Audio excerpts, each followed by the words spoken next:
சுமார் 30 வருடங்களுக்கு முன்பு மொபைல் இல்லாத காலகட்டத்தின் போது ஒரு குடும்ப நபர் மற்றும் ஒரு பிச்சைக்காரர் இருவரை மையப்படுத்தி நகரும் கதை.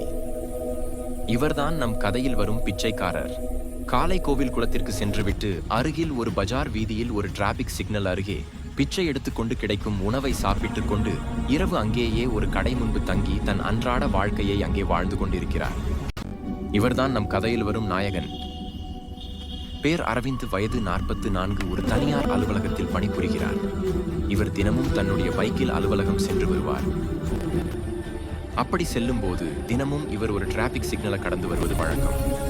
அந்த சிக்னலில் தான் அந்த பிச்சைக்காரர் எல்லோரிடமும் பிச்சை எடுப்பார். தினமும் அரவிந்த் அந்த சிக்னலில் நிற்கும் போது அந்த பிச்சைக்காரர் அரவிந்திடம் தினமும் பிச்சை கேட்பார். ஆனால் அரவிந்த் ஒரு நாள் கூட அவருக்கு தர்மம் செய்ததில்லை.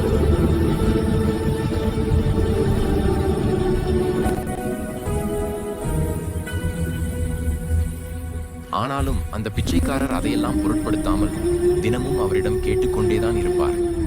அரவிந்த் ஒரு நாள் கூட அவருக்கு 10 பைசா கூட போட்டதில்லை. ஆனால் ஒரு நாள் அரவிந்த் என்ன நினைத்தான் என்று தெரியவில்லை. பிச்சைக்காரர் வந்து கேட்டதும் தன்னுடைய பாக்கெட்டில் இருந்து சில்லறை ₹1 நாணயம் எடுத்து அவருக்கு போடுகிறான். பிச்சைக்காரருக்கு அதிசயமாக இருந்தது. அந்த ₹1 நாணயத்தை எடுத்து பார்க்கிறார்.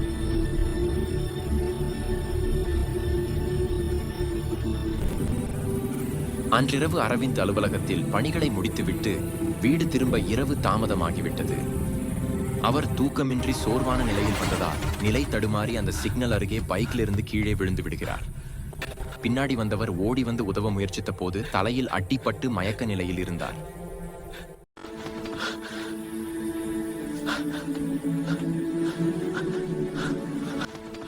அந்த பிச்சைக்காரர் ஓடி வந்து பார்க்கிறார். இருவருக்கும் என்ன செய்வதென்று தெரியாத நிலையில் நின்றபோது அந்த பூத்ல இருந்து ஆம்புலன்ஸ்க்கு போன் செய்து வர வைத்துள்ளார்கள்.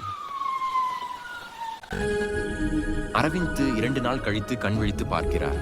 டாக்டர் சொல்றார், நீங்க இப்போ சரி ஆயிட்டீங்க, பயப்பட ஒண்ணும் இல்லை என்கிறாரு. அரவிந்த் டாக்டருக்கு நன்றி கூறவே டாக்டர் சொல்கிறார், இவருக்கு நன்றி சொல்லுங்கள், இவர்தான் உங்களை சரியான நேரத்தில் இங்கு கொண்டு வந்து சேர்த்தவர் என்கிறார். அரவிந்த் அந்த நபருக்கு நன்றி கூறும்போது அவர் சொல்கிறார், எனக்கு நன்றி சொல்வதை விட அந்த பிச்சைக்காரருக்கு தான் நன்றி சொல்ல வேண்டும். நீங்கள் விழுந்து மயங்கி கிடந்தப்போ நான் ஆம்புலன்ஸ்க்கு போன் செய்ய அந்த அருகில் உள்ள பூத்க்கு சென்றேன். அங்கே ₹1 காயின் போன் மட்டுமே இருந்தது. ஆனால் என்னிடம் சில்லறை ₹1 இல்லை. உடனே அந்த பிச்சைக்காரர் தட்டிலே ₹1 இருந்தது.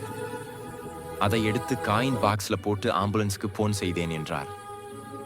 அவர் மட்டும் அங்கு இல்லாமல் அந்த ₹1 இல்லை என்றால் நான் ஆம்புலன்ஸ்க்கு போன் செய்திருக்க முடியாது என்றார். இவர் சொல்வதை கேட்டதும் அரவிந்துக்கு மனமுடைந்து விட்டது. அவர் எத்தனை முறை என்னிடம் பிச்சை கேட்டிருப்பாரு. நான் ஒரு நாள் கூட போட்டதில்லை. ஆனால் ஏதோ அன்று நான் செய்த தர்மம் தான் இன்னைக்கு என் உயிரை காப்பாத்திருக்கு என்று மனதிற்குள் எண்ணி வருந்துகிறார். அன்பான மனிதர்களே, தர்மம் என்றும் தலை காக்கும், தக்க சமயத்தில் உயிர் காக்கும். எனவே நாம் நம்மால் முடிந்தவரை தர்மம் செய்து வாழ்வோம். மேலும் இதுபோன்று வாழ்க்கை பாடங்களை கற்றுத்தரும் தமிழ் சிறுகதைகளை AI தொழில்நுட்பத்துடன் தொடர்ந்து பார்த்திட இந்த சேனலை சப்ஸ்கிரைப் பண்ணுங்க, லைக் பண்ணுங்க. நன்றி.